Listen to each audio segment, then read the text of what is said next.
সকাল থেকেই এখানকার অবস্থা খুবই নাজেহাল অবস্থা বলা যেতে পারে।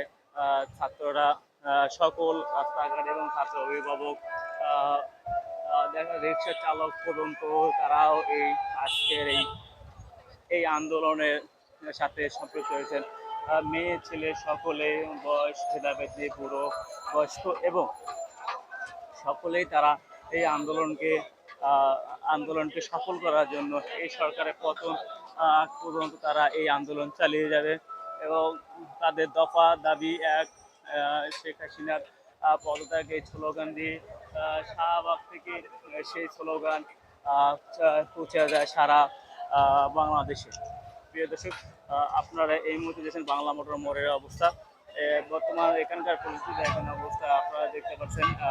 বিক্ষুব্ধ জনতারা তারা এক দফা এক দাবি নিয়ে তারা আগুন জ্বালিয়ে রাস্তা অবরোধ করে তাদেরকে সেই দাবি আদায়ের লক্ষ্য জানিয়েছেন সকলের কাছে। দর্শক, এই মুহূর্তে আমি রয়েছে ঠিক বাংলা মোটর মোড়ে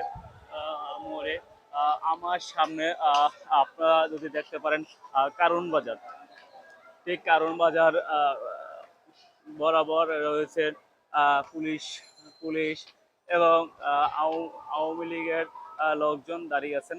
এবং আমার পিছনে যে অংশটি, আমি যদি আবার পিছনে দেখে বাংলা মোটর এবং শাহবাগ মোড়ে পুরো রাস্তা জুড়ে ছাত্র জনতা এবং এবং অভিভাবক, নারী পুরুষ সকলেই তারা তাদের দাবি আদায়ের লক্ষ্যে তারা এই আন্দোলন চালিয়ে যাচ্ছে সকাল থেকে এই পর্যন্ত।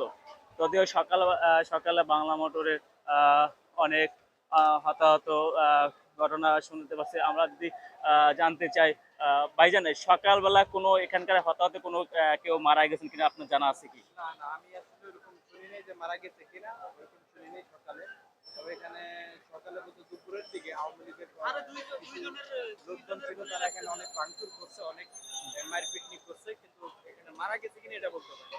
কিন্তু অনেক আওয়ামী লীগের ছেলেপেলেরা ছাত্রলীগের ছেলেপেলেরা অনেক মারামারি করছে, এটা ছাত্রলীগের পোলা অনেক গালিগুলি করে, এটা দেখছি।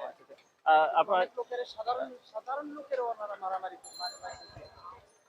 দর্শক, আপনারা যেমনটা শুনতে পাচ্ছেন, ছাত্রলীগেরা তারা অগ্নিসংযোগ করেন এবং তারা এই আহ, তারা এই আন্দোলনকারীদের উপর গুলি চালান।